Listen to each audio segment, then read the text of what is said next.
देश के कई राज्यों से लगातार रेल के डिरेल होने की खबर सामने आ रही है, जिसके पीछे बड़ी साजिश का अंदेशा जताया जा रहा है। सरकार, पुलिस, प्रशासन सब अलर्ट है, लेकिन एक तरफ जहां रेल डिरेल हो रही है तो दूसरी तरफ यूपी की राजनीति में सपा प्रमुख अखिलेश यादव के डिरेल होने की भी खबर सामने आई है। उनकी साइकिल की हवा निकल गई है और वो पटरी से बाहर जाते दिखाई दे रहे हैं। तो क्या कुछ है अखिलेश यादव के डिरेल होने की पूरी कहानी, सब कुछ आपको विस्तार से बताते हैं। नमस्कार, कैपिटल टीवी उत्तर प्रदेश में आपका स्वागत है और मैं आपके साथ प्रिया बिस्ट।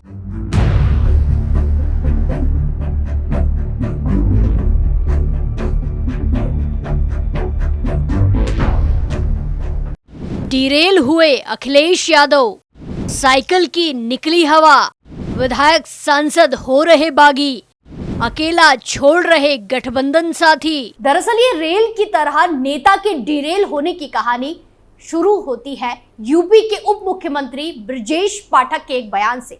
भदोही में अखिलेश यादव और महागठबंधन को ठग बंधन बताते हुए उन्होंने कहा कि अखिलेश यादव की राजनीतिक स्थिति पूरी तरह से डिरेल हो गई है, जिसे उनको ये तय करने में मुश्किल हो रही है कि आगे क्या कदम उठाएं। अखिलेश यादव जी पूरी तरह से डिरेल्ड है, उनको सूझ नहीं रहा क्या करें। उनका पूरे उपचुनाव में सुपड़ा साफ हो चुका है।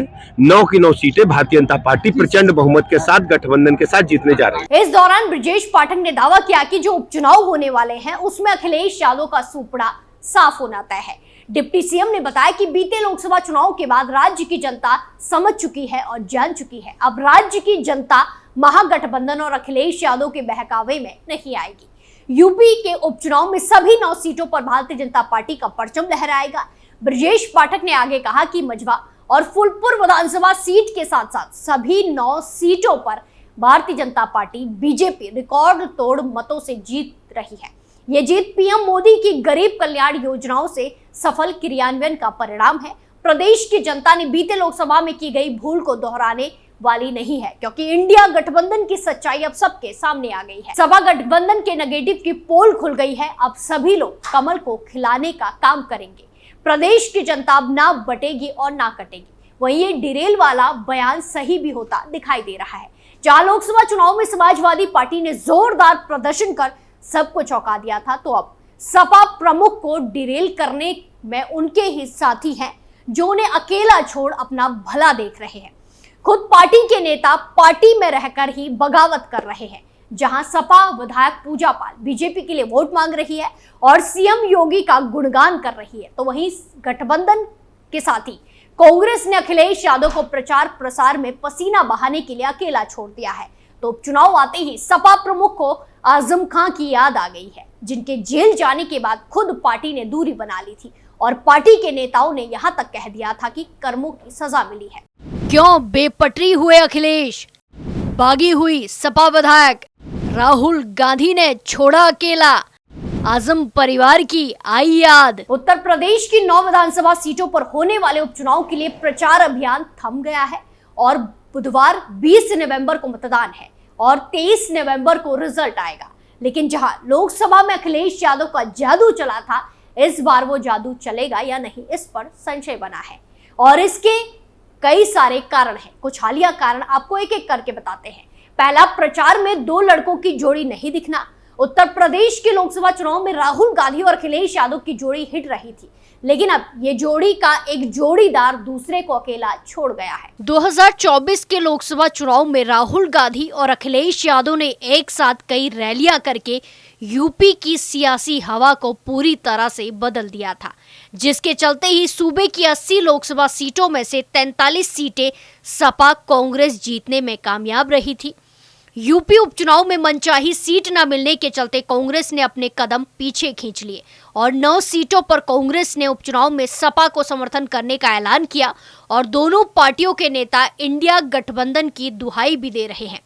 अखिलेश यादव ने कांग्रेस के शीर्ष नेतृत्व से लेकर कार्यकर्ताओं के समर्थन का दावा किया। सपा ने उपचुनाव में कांग्रेस से अपने बड़े नेताओं को प्रचार में उतरने के लिए बकायदा पत्र भी लिखे, लेकिन यूपी के 2 लड़कों की जोड़ी चुनाव प्रचार में कहीं नहीं दिखी।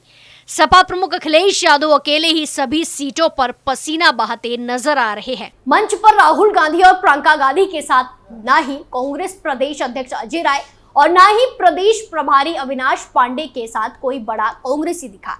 यूपी कांग्रेस के बड़े नेता पहले केरल के वायनाड में प्रियंका गांधी के लिए प्रचार में लगे रहे और इसके बाद महाराष्ट्र और झारखंड चुनाव में जुट गए। इस तरह यूपी में कांग्रेस ने सपा प्रमुख को सियासी मझधार में अकेला छोड़ दिया। एक तरफ जहां गठबंधन साथी ने अखिलेश यादव को अकेला छोड़ दिया, तो वहीं दूसरी तरफ खुद की विधायक पूजा पाल बीजेपी के लिए प्रचार करने में जुटी हुई है। उत्तर प्रदेश की 9 सीटों पर विधानसभा उपचुनाव होने जा रहे हैं। इनमें प्रयागराज की फुलपुर विधानसभा सीट भी शामिल है। यहाँ प्रमुख रूप से समाजवादी पार्टी और बीजेपी के बीच कड़ा मुकाबला है। दोनों पार्टियां अपने प्रत्याशियों की जीत के लिए जोर आजमाइश कर रही है। इसी बीच एक ऐसी तस्वीर सामने आई जिसमें एक सपा नेता बीजेपी प्रत्याशी के लिए वोट मांगती नजर आ रही है। नेता का नाम है पूजा पाल। उनके इस कदम की खूब चर्चा हो रही है। फुलपुर से बीजेपी प्रत्याशी हैं दीपक पटेल। वहीं पूजा पाल कौशाम्बी के चायल विधानसभा सीट से विधायक है, जो दीपक के लिए वोट मांग रही हैं। वो 2022 में समाजवादी पार्टी के टिकट पर चुनाव जीती थी। पूजा पाल ने इस साल हुए राज्यसभा चुनाव में भी क्रॉस वोटिंग कर बीजेपी को समर्थन किया था। इसके बाद से पूजा पाल कई बार सीएम योगी और डिप्टी सीएम केशव प्रसाद मौर्य से मुलाकात कर चुकी हैं। कुछ महीने पहले अपने पारिवारिक मंदिर के जीर्णोद्धार कार्यक्रम में उन्होंने केशव प्रसाद मौर्य को मुख्य अतिथि के तौर पर बुलाया था। पूजा पाल के हालिया कदमों के बाद उनकी बीजेपी से नजदीकियों के कयास लगाए जा रहे हैं। ऐसे में अखिलेश यादव की खुद की विधायक ने उनकी साइकिल को डगमगा दिया है। जहां सपा प्रमुख को अपने और गठबंधन साथी अकेला छोड़ रहे हैं, तो ऐसे में अखिलेश यादव को अपने पुराने दिग्गजों की याद आने लगी है। आजम खां जो जेल में बंद है और पिछले साल से सपा का कोई बड़ा नेता आजम खां या उनके परिवार से मिलने नहीं गया, लेकिन उपचुनाव के करीब आते ही आजम परिवार से मिलने का सिलसिला अब फिर से शुरू हो गया है। पिछले सोमवार को सपा प्रमुख अखिलेश यादव ने आजम परिवार से रामपुर में मुलाकात की। मुलाकात में एक खास बात ये रही कि लोकसभा चुनाव में इस फैमिली से दूरी बनाकर और हमेशा उन पर कटाक्ष करने वाले सपा के एमपी मौलाना मोहिबुल्लाह भी मौजूद रहे। दरअसल अखिलेश यादव आजम खां के जरिए मुस्लिम वोट बैंक पर फोकस कर रहे हैं। उपचुनाव में 9 सीटों पर मुस्लिम वोटर्स को सियासी संदेश देने के लिए भी अखिलेश यादव ये मुलाकात कर रहे हैं, जो काफी अहम है। रामपुर जिले के आसपास के जिलों में आजम खां का सियासी असर है। मीरापुर, कुंद्रुकी और सीसामऊ विधानसभा सीट पर 50% से ज्यादा मुस्लिम वोटर है। वहीं आपको बता दें कि आजम खां और उनके परिवार के साथ अखिलेश यादव की आखिरी मुलाकात लोकसभा चुनाव के समय हुई थी। रामपुर सीट के टिकट को लेकर अखिलेश ने सीतापुर जेल में जाकर आजम खां से मुलाकात की थी, लेकिन उसके बाद से सपा का कोई भी बड़ा नेता ना ही आजम से मिलने गया और ना ही उनके परिवार से। लेकिन अब उपचुनाव में एक बार फिर से मुलाकात का सिलसिला जारी है। अखिलेश की इन सारी कवायदों को उपचुनाव से जोड़कर देखा जा रहा है, वरना काफी दिनों से जेल में बंद आजम और उनके परिवार की याद पहले नहीं आई। सियासी दल आजम खां के जरिए मुस्लिम वोट बैंक पर फोकस कर रहे हैं। आपको बता दें कि लोकसभा चुनाव में सपा ने रामपुर से अच्छा प्रदर्शन किया था, लेकिन उसके बाद से आजम खां के मामले में सपा की चुप्पी ने उन्हें आलोचनाओं का शिकार बनाया। अब जब उपचुनाव की घड़ी आई तो अखिलेश यादव को समझ में आ गया कि मुस्लिम समुदाय के अंदर उठ रहे सवालों का समाधान करना जरूरी है। अगर सपा आजम खां के परिवार को अपनी तरफ करने में सफल होती है तो इसका सीधा फायदा उसे मुस्लिम मतदाताओं के रूप में मिल सकता है। वहीं एक तरफ जहां यूपी के उप मुख्यमंत्री ब्रजेश पाठक ने अखिलेश यादव के डिरेल होने की भविष्यवाणी की है और साइकिल की हवा निकलने की बात कही है, तो वहीं यूपी के दूसरे उप मुख्यमंत्री केशव प्रसाद मौर्य ने सपा अध्यक्ष अखिलेश यादव के खिलाफ जमकर निशाना साधा। केशव प्रसाद मौर्य ने कहा कि जनता अभी तक सपा के शासनकाल के काले कारनामों को भूल नहीं सकी है। उन्होंने कहा कि जनता अब साइकिल और लाल टोपी को इतिहास के कूड़ेदान में डालने के लिए तैयार है। केशव प्रसाद मौर्य ने एक्स पर ट्वीट कर लिखा कि साइकिल पंचर नहीं, पूरी तरह खत्म, अब सफाई ही आखिरी मंजिल। चुनाव चाहे 13 नवंबर को होते या 20 नवंबर को, सपा की साइकिल की हालत नहीं बदलती।